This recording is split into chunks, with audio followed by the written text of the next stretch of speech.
दीड महिन्यापूर्वी सोलापुरातील शिना नदीला महापूर आला होता आणि या महापुरामुळे 6 तालुक्यांचं मोठ्या प्रमाणात जे आहे ते नुकसान झालं होतं। सोलापुरातील कोळेगाव या ठिकाणी जे आहे ते नदीकाठचं गाव जे आहे त्या नदीकाठच्या गावाचे बी जे आहे ते मोठ्या प्रमाणात जे आहे ते नुकसान झालं होतं। त्याचबरोबर शेती पिकांचं देखील जे आहे ते या ठिकाणचं मोठ्या प्रमाणात नुकसान जे आहे ते झालं होतं आणि या नुकसानाची पाहणी करायला तब्बल दीड महिन्यानंतर जे आहे केंद्राचं पथक जे आहे ते कोळेगावात आलं होतं आणि ते पण रात्रीच्या सुमारास जे आहे ते हे पथक पाहणीसाठी आलं होतं आणि त्या रात्रीच्या सुमारास नेमकं या पथकाला काय निदर्शनास आलं याची माहिती घेण्यासाठी आपण सध्या कोळेगावात आलेलो आहोत। आपल्यासोबत या ठिकाणचे जे आहे ते शेतकरी जे आहे ते आपल्यासोबत या ठिकाणी आहेत। काय सांगाल, केंद्रीय पथक आलं होतं रात्री आणि कशा पद्धतीची पाहणी केली? केंद्रीय पथक आलं तर त्यांच्या ड्युटी बाजूला आले होते, त्यांनी काही केलेलं नाही, रोडच्या खाली उतरलेले नाहीत।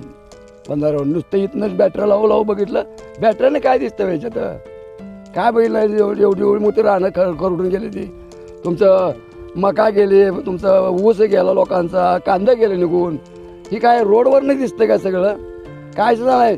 त्यांची ड्युटी बाजवायची म्हणून आली होती रात्रीच्याला, काय सुद्धा नाही, ही दुनियाचं नुकसान झालेलं आहे। बघा खांब पडलं तर लोकांना पाण्याचं काय व्यवस्था नाही, कशाचं काय नाही, तर अन्न पाणी खायचं तर नाही, एवढे शासनाने हे केलेलं आहे आणि त्यात केंद्र पथकावरनं हे आले अजून, ते कुठं रोडच्या खाली गेले नाहीत कोणी बघायला।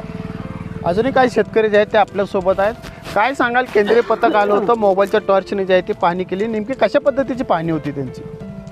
केंद्राचं पथक रात्री 7:30च्या सुमारास आलं होतं, पण गाड्या आल्यानंतर जे ठराविक गाड्यापाशी जेवढी लोक येतील त्यांचंच त्यांना तेवढं ऐकून घेऊन त्यांचं ज्या पद्धतीने त्यांना काम मिळत होतं तेवढं काम करून ते निघून गेले। बाकी नुकसानग्रस्त पाहणी अशी करत असतील तर चांगली गोष्ट आहे, ती पाहणी संध्याकाळी करायची का दिवसा करायची हे शासनाने ठरवलं।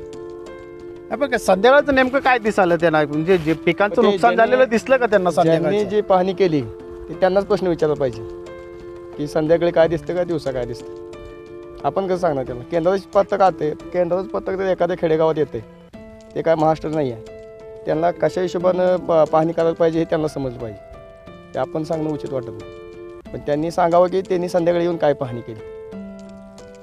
आपल्यासोबतही काय नुकसानग्रस्त झालेले शेतकरी आहेत, पुरामुळे काय नुकसान झालं होतं आणि त्याची नुकसानाची भरपाई मिळाली का? रात्री केंद्रीय पथक आलं होतं, केंद्रीय पथकासोबत आपलं काय बोलणं झालं का?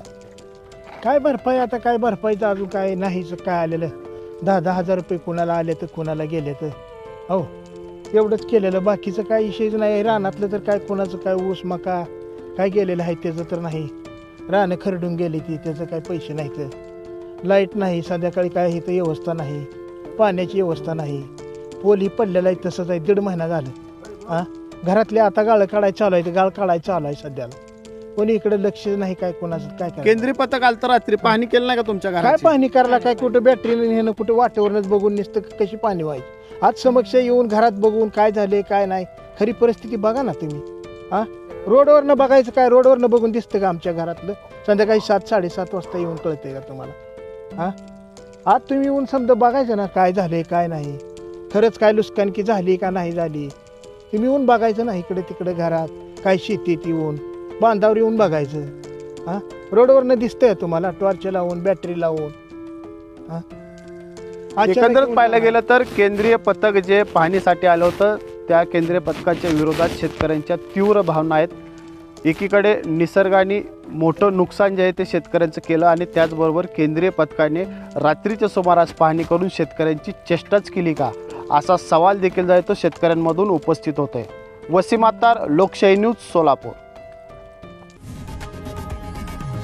लोकशाही मराठी ऐका, पहा, जागरूक रहा।